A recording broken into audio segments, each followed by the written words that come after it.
Oscar Oxlack es uno de los argentinos que con más empeño y sistematicidad ha estudiado las relaciones entre el Estado y la sociedad civil, y tanto en la docencia universitaria como en sus participaciones en público deja en evidencia su intención de aportar elementos para repensar el papel del Estado, la condición de la ciudadanía y la participación social. Reflexivo, sereno al hablar, aunque taxativo en sus afirmaciones, Oxlack insiste una y otra vez en la necesidad de instalar una reivindicación persistente para construir un nuevo proyecto de país. Investigador principal del CONICET en título de PhD en Ciencias Políticas en la Universidad de California y doctor en Ciencias Económicas de la Universidad de Buenos Aires, Argentina. Este es especialista en tecnología para la organización pública. Ayuda a pensar en el escenario actual no como una materia abstracta, sino como el resultado de un modelo de desarrollo de gobernabilidad y de distribución instalada desde fines de los 80, que debilitó la capacidad institucional del Estado para cumplir con los pocos papeles que se le había reservado. Oxlack es director en la maestría de Administración Pública de UAINAP, y su trayectoria académica y su consecuencia política avalan la advertencia que hace sobre la visión estrecha que reduce los modelos de gestión a su aspecto económico, y su crítica al modelo de Estado que no ha incorporado una agenda de las demás de los demás sectores más golpeados en la sociedad.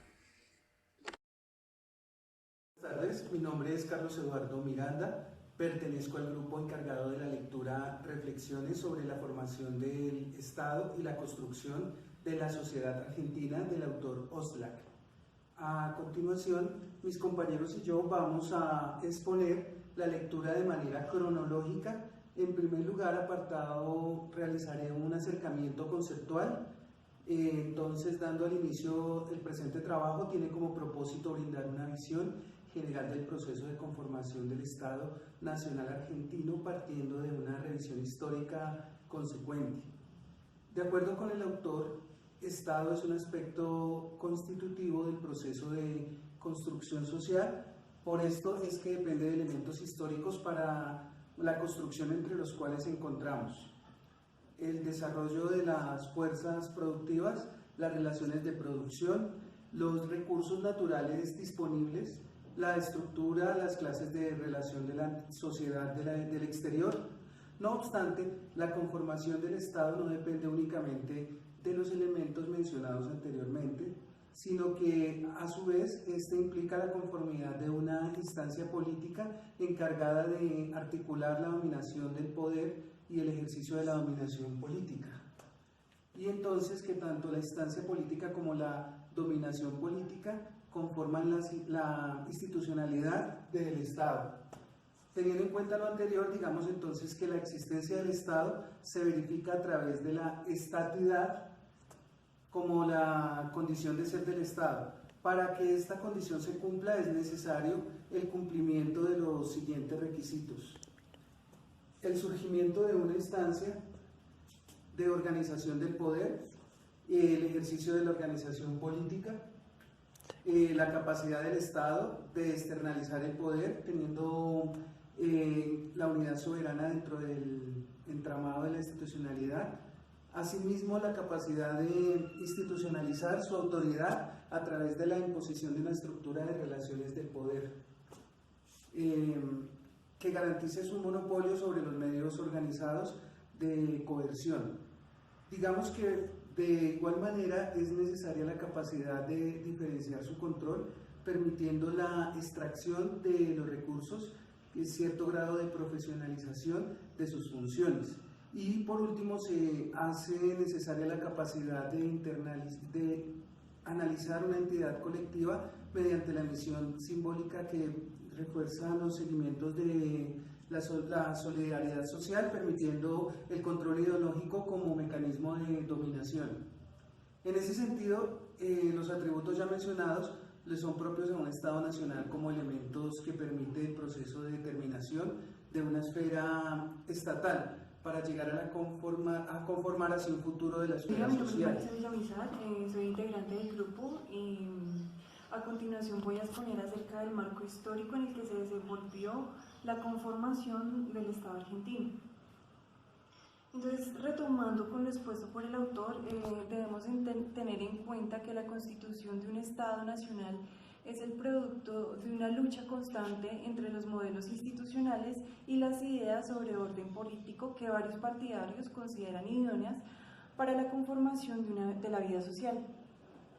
Es por esto que en este caso debemos tener en cuenta que para el autor no existe necesariamente una identidad colectiva o una sociedad civil nacional anteriores al Estado, sino que por el contrario, el Estado es más bien tanto la identidad colectiva como la sociedad civil constituyen y determinan mutuamente la forma del Estado. En ese sentido, es necesario aclarar una idea fundamental, y es que la nación no precede al Estado nacional.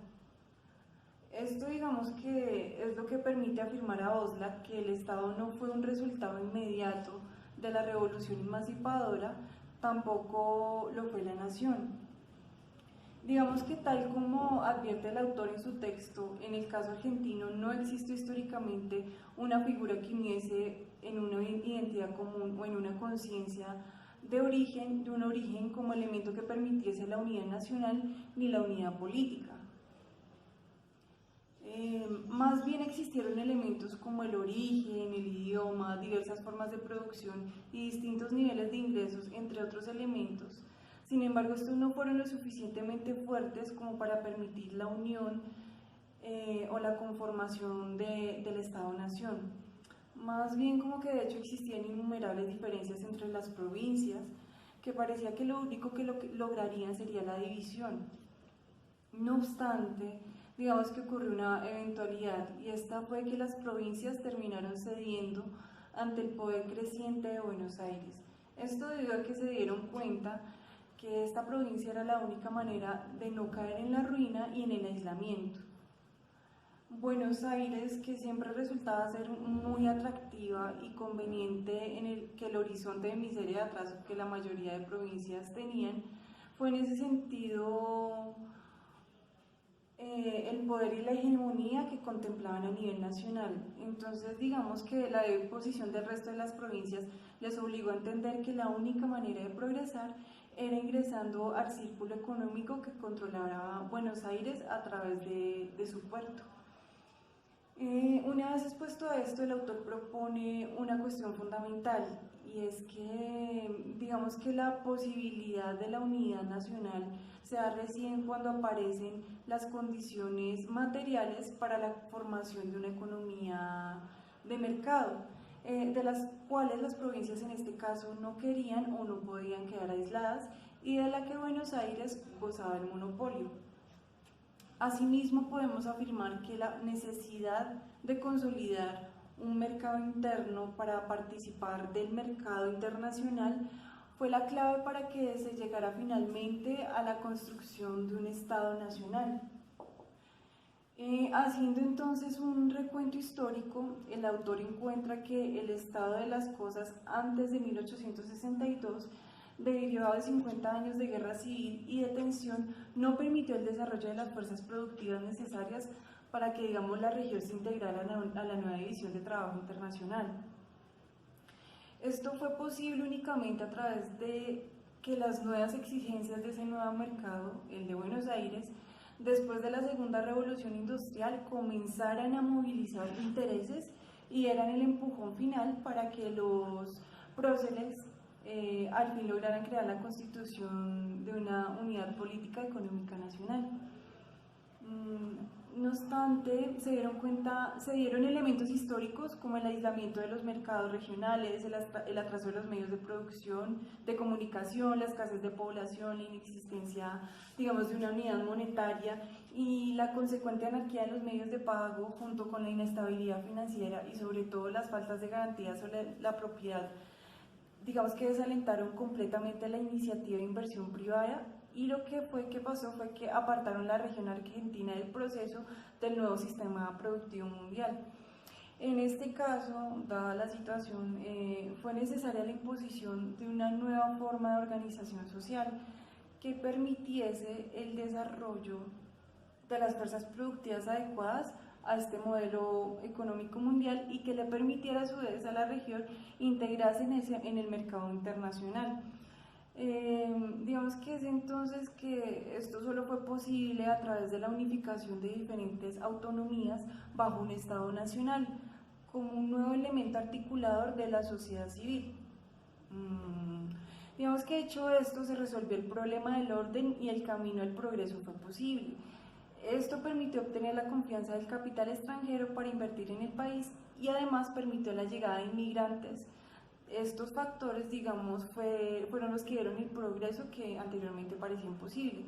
Otro factor histórico determinante en la conformación del Estado argentino también fue el gobierno surgido de la batalla de Pavón en 1861, el cual permitió poco a poco afianzar el dominio institucional en el Estado. Lo anterior logró afianzar en un solo poder las funciones de las provincias, entre las cuales se encontraba la emisión de la moneda, la administración de la justicia, la nacionalización de la banca, la recaudación de impuestos, la organización de un ejército, la educación, el registro de nacimiento y hasta la concreción de matrimonio, bien sea reservado o de la forma tradicional por la Iglesia. Fue entonces que por esta cuestión se aseguró que fuese el Estado el que impusiese las pautas de integración a través de la dominación política, pero también de la dominación simbólica y que diese ese orden necesario para el progreso. Además, el mismo desarrollo de las fuerzas productivas y de la sociedad fue imponiendo nuevas necesidades de regulación y de servicios que el Estado Nacional comenzó a tomar a su cargo. Entre ellos fue el desarrollo de los medios de comunicación, la formación de profesionales, además del incentivo a la inmigración, entre otras cuestiones.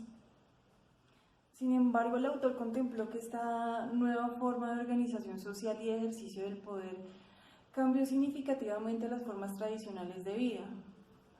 En ese sentido, el orden anterior establecido cambió, lo cual significó que la simple centralización del poder y los recursos no era suficiente para conformar la unidad nacional necesaria, pues en tanto no generó adhesión de las provincias ni tampoco eliminó los focos de tensión.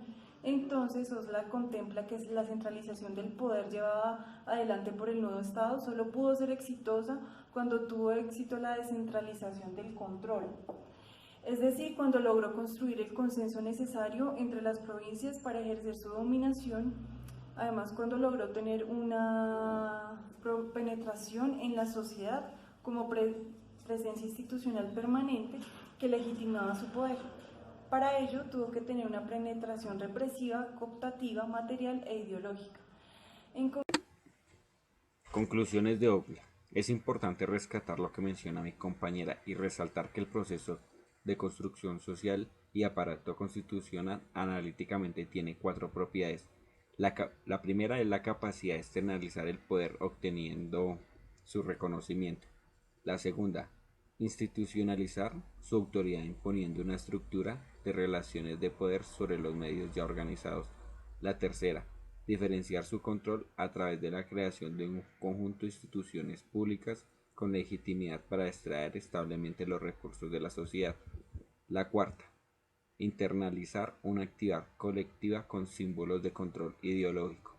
Es importante rescatar que la unidad nacional siempre fue el precio de la derrota de unos y la consagración del privilegio en otros, y que el Estado Nacional, símbolo de esa unidad, presentó el medio dominado impuesto por las armas.